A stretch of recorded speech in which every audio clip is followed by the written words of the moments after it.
What's up, guys? So we got a chance to drive the car around a little bit yesterday. The car drives awesome. The alignment is good. It could be a little bit lower, but I'm pretty happy with the outcome for now, given the fitment and the clearance. One of the things that was happening while driving was the outside of the bumper here was actually flapping up to the outside and kind of coming off, ending up on the outside of the fender. So what we're gonna do is put some button quick releases up near the other half of the bumper here. So whenever those come in, I'm gonna do a video on those as well. And then we're just gonna keep the band ones here because those are already there. You may recall the only thing we were waiting on to finish the car was headlights. Today is Sunday, and the headlights weren't supposed to come in until Monday, but they actually ended up coming in yesterday, which was Saturday. So we're gonna go ahead and install those, so then the car will be complete, for lack of a better term. I used to have the CB Speed Redline V2 headlights, but I ended up selling those to my buddy back in February because I thought the Spec D tuning headlights were gonna be out, but it's now May and the Spec D tuning headlights have still not been released. So I just ended up getting some headlights from Amazon for the time being. So here's our box from Amazon with the headlights. It's made by a company called Acon. I guess his music career wasn't working out, so he resorted to making headlights. And these are made in Taiwan, so you already know they're probably like the best quality you can ever get. But as long as they get the job done, then it works for me.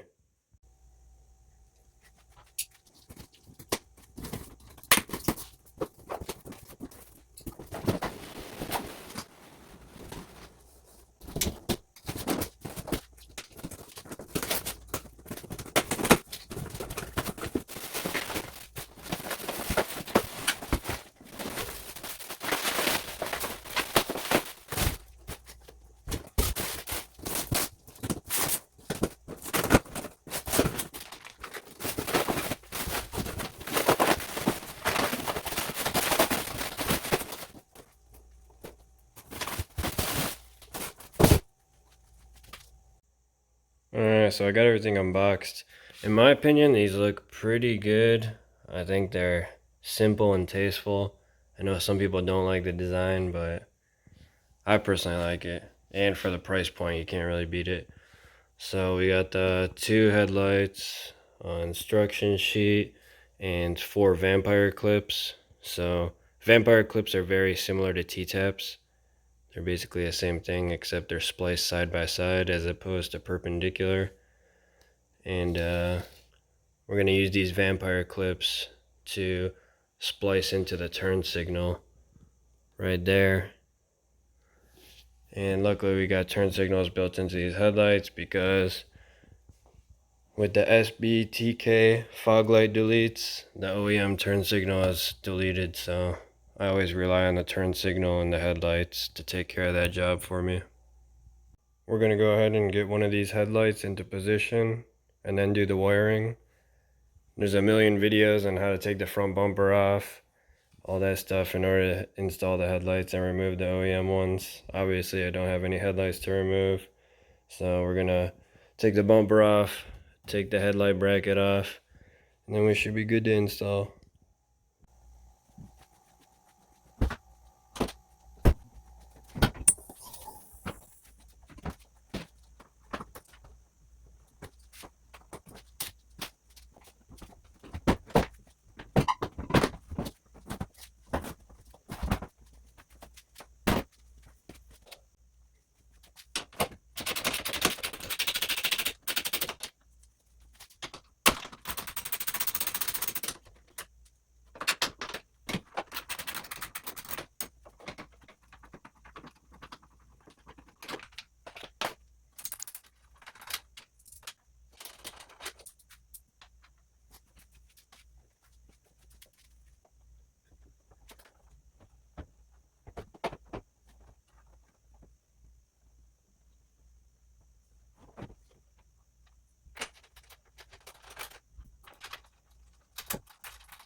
We got everything wired up. We used supplied vampire clips. It's very hard to tell the difference between the brown and black wire unless you have really good lighting, so be careful for that because it does matter whether they're positive or negative. The only reason I didn't end up soldering these is because I'm not sure how long we're going to be keeping these headlights, and I didn't want to deal with the breaking of the soldering later if it does come time to remove these headlights. So we're just going to rock with these vampire clips, aka T-taps for now, and if they fail then we'll have to solder them most likely. And now we're going to test out if they work.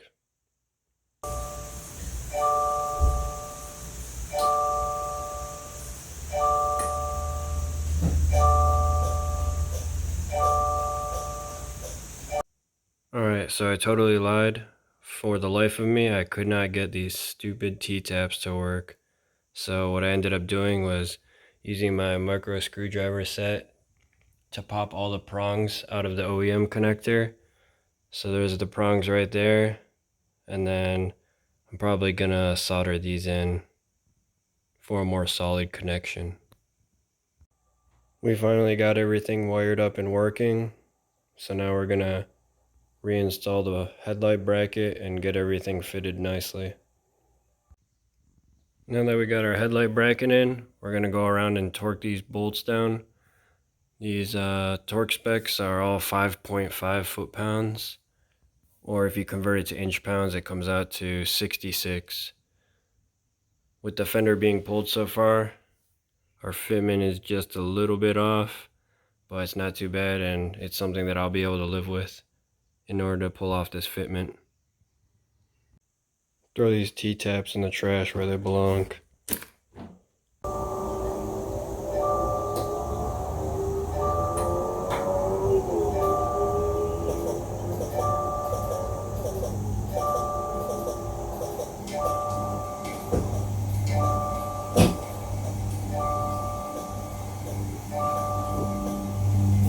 The install took a little longer than expected due to the wiring for the turn signal, not being able to use the T-taps and having to solder it instead. I also took some extra time to try and get these bolts threaded in order to help out the fitment between the headlight and the fender, and it looks like it paid off. We got our fitment a lot better.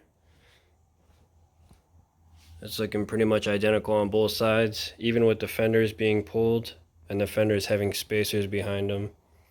The fitment is pretty good.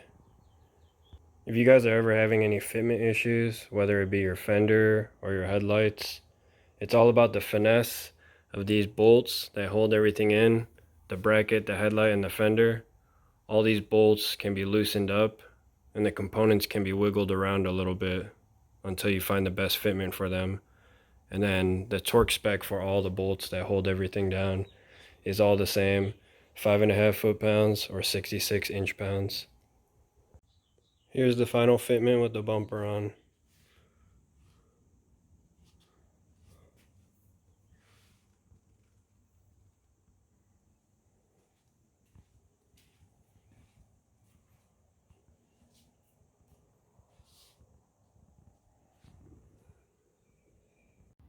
So I guess the final questions would be, are these headlights worth it?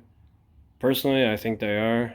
If you're looking to switch up the look, you're tired of the OEM headlights, maybe you don't feel like breaking open the OEM headlights and modifying them, and you just want to change, then these headlights would be a good option. The price point is really good about them. That's what makes them a decent choice. I think they're $400 to $500, somewhere in that price range. And they come with sequential turn signals already built in, so that's pretty cool. As well as the LED C light. Obviously, I can't speak on the longevity and if there's going to be any condensation issues since I just installed them, but if any of that occurs, I'll definitely be sure to update you guys. As far as quality and appearance of the headlight itself, the LEDs for the turn signal and the C light look really good. The low beam is a halogen, which is less than optimal, but beggars can't be choosers. It doesn't look like you're able to swap any of the bulbs out. It looks like it's all in an enclosed unit. The reason that I got these headlights was that I didn't have any headlights at all since I sold mine. And I'm still holding out for the Spec D whenever they decide to release them. As far as quality control, I was only able to find one issue with it. And right inside the lens here, there's a small piece of dirt. But other than that, the headlights are cherry.